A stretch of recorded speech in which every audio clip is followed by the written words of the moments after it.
Hello, and welcome to the Not Oprah's Book Club Mother's Day edition. I'm going to talk about a few books that have mothery themes in honor of all the mamas out there. First up is Returning to My Mother's House by Gail Straub. I met Gail at the last Omega Women in Power conference, and she was one of those women that, you sit next to and you immediately feel like your insides calm down, sort of like, why have I been stressing about the world? Everything's going to be okay. Don't you love those women with the, guru energy? Anyway, so she sent me her book after the conference, and it's a really interesting, and I have to admit, not very me take on sort of feminism and spirituality. Gail looks at the feminine and the masculine and sort of talks about recovering the feminine, which she conceives of as creativity, emotional intelligence, slowness, sort of these qualities that are ignored in our more, better, faster culture in both men and women. So I was a little bit skeptical, I have to admit, even having really liked Gail. But the writing is so beautiful, and the exploration is really a global one. She goes all over the world to kind of reclaim the feminine. And so I wanted to just read a little section. This loss of my mother's authentic self has shaped my life, propelling me around the globe to reclaim what she left behind, to retrace the series of small deaths she suffered each time she abandoned more of her instinctual wisdom. I, too, betrayed my feminine, paying blind allegiance to the flag of the masculine with its bold stripes of workaholism, speed, and overdrive. Luckier than my mother, I realized that my feminine was dying before it was too late, before there was no turning back. So it's a really interesting take if you're interested in, why don't I use the word interesting more? Should I? It's a great read if you're interested in the masculine and the feminine, and some of those sort of Jungian ideas of feminist spirituality.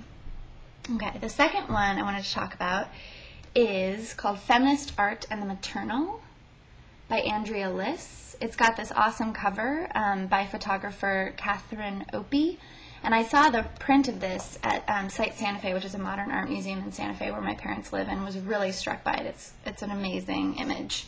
I kind of feel like we should all post it as our Facebook profile pictures and see what happens.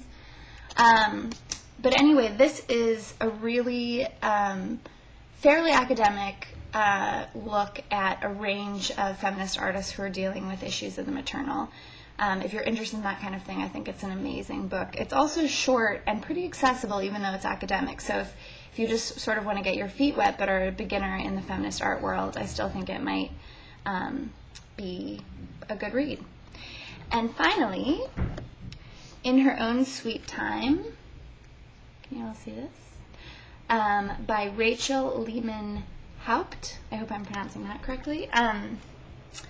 Rachel writes from a memoir perspective about reproductive technology and sort of this contemporary moment that we're all living in, where at 35 years old, all of a sudden, we're all freaking out about our fertility, or at least those in urban centers who wait forever to have babies are freaking out. What I really liked about this book is not only is the writing really fun and accessible and funny and clear and image-rich, but it's a very sort of sober look at all of this stuff. She talks about kind of the baby panic that has been brought about by waiting to have babies, and then the really sometimes painful and terrible ordeal of going through reproductive technology.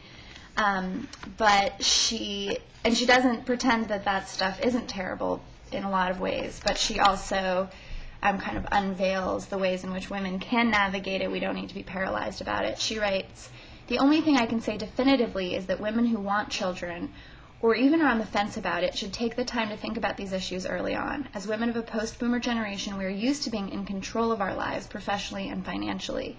The fact that we do not have control over the duration of our fertility is incredibly frightening, something many of us would like to ignore for as long as possible.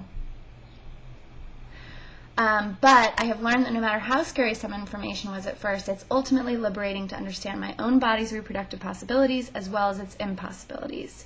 We have more options than ever. Understanding them can empower us, and perhaps most importantly, turn panic into peace. Peace, ladies, peace. And finally, I want to say Happy Mother's Day to my mama. I don't know if you'll be able to see this. That's my mom and I. Who, I truly believe is the best mom in the world. And I wish I was with you, Mom, and could eat some of your oatmeal or your oxtail soup and go on a hike with you and hang out with you and read beside you. My mom is really the one who gave me my love of reading, so if you're wondering why I do these book reviews week after week, it's thanks to my mom. So happy Mother's Day, Mom, and to all the moms out there, take care.